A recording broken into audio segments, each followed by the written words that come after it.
fazer esse cadastro de todas as famílias. Não sei se eles já fizeram. Já fizeram, já tem um relato. Sim. Aí tem a questão do...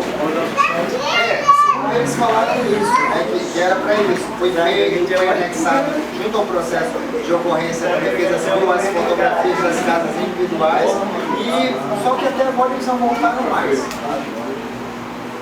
Nada foi feito com relação a isso, né? E o pessoal está desamparado totalmente.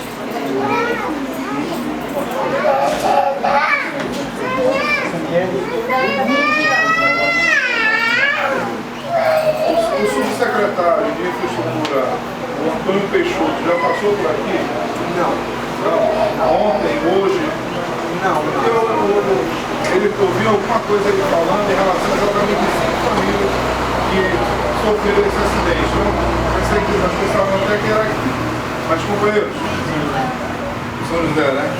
Então nós vamos amanhã, primeiro horário pela manhã, nós já vamos entrar em contato com a ação social, nós vamos pessoalmente até lá, tentar conversar hoje. A nossa assistente social, a secretária dessa pasta, é a primeira dama, uma pessoa muito sensível, a dona Gorete. Então é uma pessoa assim que está fazendo um trabalho maravilhoso na nossa cidade.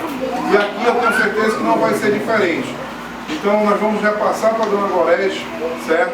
A nossa secretária e primeira dama.